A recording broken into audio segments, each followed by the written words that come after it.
إمام عمر يفرمو بيتام بلم إسلام شيء روخينه. هل تعرفون ما يهدم الإسلام؟ ذلة عالم، وجدال المنافق بالقرآن، وحاكم ظلوم غشوم. سيش الإسلام لنا وبا بيخزاني زاناك بي بخزي يتلو بيخزاني هاتش كسا دوايا كوي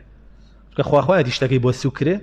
بو آسان كري همي دوايا كوي بخزيك على بيكا طا خوي دواي بشيمانيش بيتو كرة بلا نام بيكا واي خلقين على نا طا قصيك مجاري حسابه ها بيا ساحبي قصي خوي واي بيالد يبقى نام بيكا غلط بوم أما يك دوش تشيكا جدال المنافق بالقرآن. منافق يكبي بمتشابه قرآن تو هالخلطين آخر زور جاكا علينا وفلانا كسدروكا علي بو خور قرآن يوتو آخر متشابه يوتو هو محكمين يوتو قسكاني موافقي قرآن والسنة قسكاني موافقي متشابه قرآن والسنة أو التوي كنازاني متشابه تيا محكم تيا بيها لخلطي وازاتي ونية تو نزاني بيها لخلطي انجا چیکش حاکمێکی ستەمکاری فیاڵباز ستەمەکەشیان لێ بکا بەچی لێیان بکا بە خزمەت ستەمی لێکا لە میلەتەکەی خۆی ئەی چەوسێنێتەوە لێکا بە خەبات و کوردایەتی و خزمەت ئەمانە ئیسلام لە بەینە بەنێ ڕوخێن ئیمامی عومەر فەرمێ ابن مسعود يفرمو چی يفرمو اتقوا الحكمة على لسان منافق وذلة يعني وكلمة مذلة على لسان عالم فرمو لە دووشت بترسم خۆتانی لێ پارێزن تێنەکەون پێیان یەکەمیان حکمەتێک بەسەر زمانی منافقێکا بێ پێی هەڵ نەخەڵەتی ئیتر دوایەوە منافقە بکەوی بیکەی بە پێشەوەت ئەمە یەکەمیان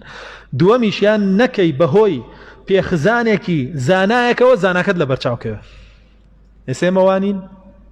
هەر زانایە پێی بخزێ لە بابەتێکە بە لەعنەت یەکەین هەتا ماین گوێی لێ ناگرین ئەوە وای وت ئەوە وای کرد وای وت تاویتر نامانەوێ منافقێکیش کە پەیا بێ دوو ڕۆژە پەیا بووە چوار قسەی پڕ حکمەتەکە ئاوە تاوە پێشەوای تازە هاو هەمووی دوایەوەکەوێ ساڵێ دوانسیان دوایەکەوێ دوایی کە بۆی دەرەکەوێ سەرف منافقە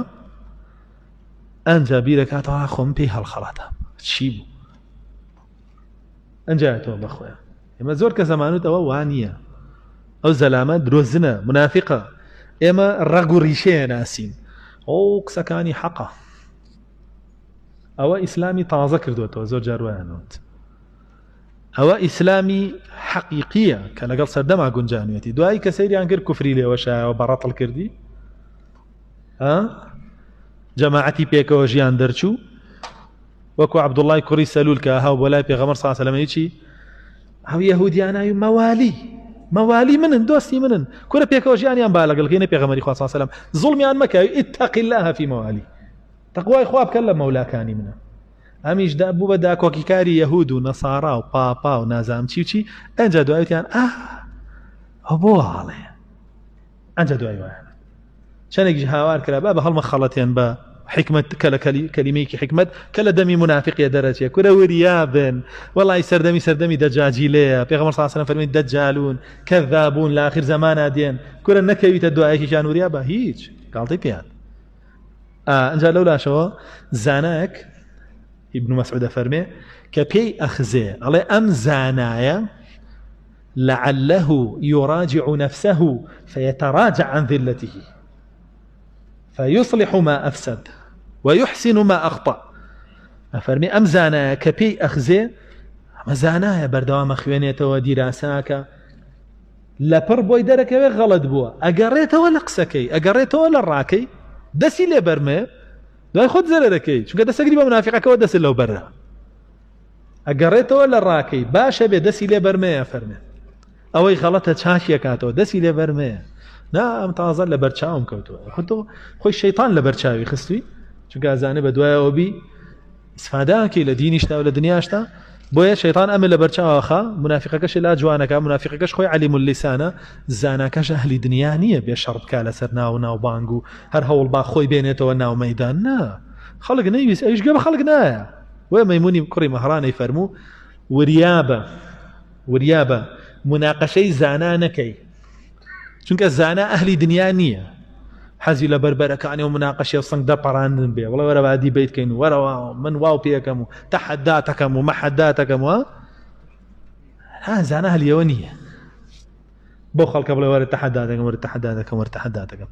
هەلی دنیا نییە، ناوێ خەڵک هەمووی بە خراپی بزانێ گوێی نایەتی، هەمووشی بە چاکی بزانێ هەر گوێی نایەتی، هەل دنیا نییە. فەرمووی کە مناقەشەی زاناکەت کرە فەرمێ يحجب عنك علمه ولا يبالي ما صنعت. يكسر بأحمق زانك بأحمق زانيد علمك اللي يقريته وجوان هاتي قمران بيانا ويمك وزبة به الله فين ردكا كخد لو زاناتري أصلا هربو جوي لي يقري ها من رخنم ليش يهبي قد جوي لنا أقرب قسم بأخوار رخنم ليش يهبي بغلطي بزانم بحياتم جوي لنا أقرب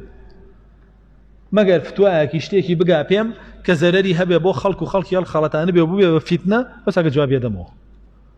يقنا رقم نية بسريو